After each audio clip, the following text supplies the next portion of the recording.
मैं सभी हिंदू भक्तों को हनुमान जन्म की कथा तक पहुंचाने का प्रयास करूंगा और ये बताने का प्रयास करूंगा कि वह कैसे विश्वकर्मा वंशी थे।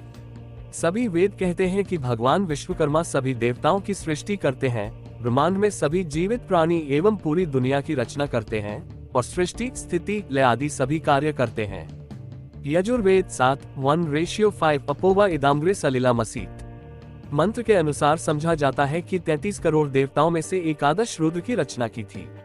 ऐसे ही एक रुद्र के शुक्राणु को वायुदेव, जो विश्वकर्मा प्रजापति के दामाद थे, तब वायुवृत्सपते त्वष्टुर्जामातर्भूत अवांस्य वृणी माहे, वह वायुदेव ने, जो वानरों के राजा हैं, केसरी की धर्मपत्नी अंजनी देवी के गर्भ में उस रुद्र वीर्य को स्थापित करके वायुदेव भी हनुमान के पिता हो गए। फिर हनुमान दिन ब दिन माता अंजनी के गर्भ में बढ़ रहे हैं। 1 साल बीत गया, 2 साल बीत गए और तीसरा साल आया और 3 साल का बच्चा पेट में पला, लेकिन बाहर निकला नहीं। अंजनी के गर्भ में पल रहे हनुमान प्रसव का समय पूरा होने के बाद भी बाहर नहीं आए। अंजनी देवी प्रसव पीड़ा में बेकाबू होकर रो रही थी और दिन ब दिन कमजोर होती जा रही थी। ये स्थिति असहनीय थी। उस गर्भ की रक्षा कर रहे वायुदेव ने सभी देवताओं से प्रार्थना की और हनुमान को बाहर आने के लिए कहा। ब्रह्मा, विष्णु, ईश्वर जैसे देवताओं ने आकर इसका कारण पूछा तो गर्भस्थ बालक ने इस प्रकार कहा, मैं तभी बाहर आऊंगा जब तुम मुझे एक कौपीन लंगोटी के रूप में प्रयुक्त वस्त्र, कर्ण कुंडली और यज्ञोपवीत दोगे। वहां मौजूद कोई भी देवता वह चीज नहीं दे सकता था जो अजन्मे बच्चे ने मांगी। सभी देवताओं ने मिलकर भगवान विश्वकर्मा से प्रार्थना की। तब भगवान विश्वकर्मा, जो उनकी प्रार्थना से प्रसन्न हुए, बालक हनुमान को वे वस्तुएं दी जो उन्होंने स्वयं मांगी थी।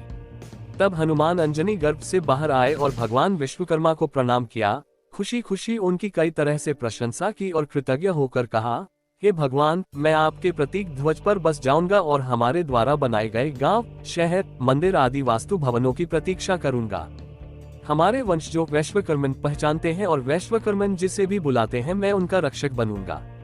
उन्होंने उनके लिए रक्षक के रूप में खड़े होने और जीवन भर उनकी रक्षा करने का वचन दिया। वाल्मीकि रामायण में पाए जाने वाले इस विश्वकर्मा प्रतीक को हनुमत ध्वज का आधार बनाकर और एक बार हनुमान की जन्म कथा को याद करके समझा जा सकता है। आज भी जो कोई हनुमान जन्म के रहस्य को पढ़ता या सुनता है और दूसरों में भी इसका प्रचार करता है, इसमें कोई संदेह नहीं है कि उसे हनुमान जी की कृपा एवं आशीर्वाद, स्वास्थ्य और धन का रूप में उपलब्ध होगा। हनुमान जी आपके रक्षक हैं। अगर आप चैनल में नए हैं तो चैनल को सब्सक्राइब और शेयर करना ना भूलें। नमो विश्वकर्मा ने।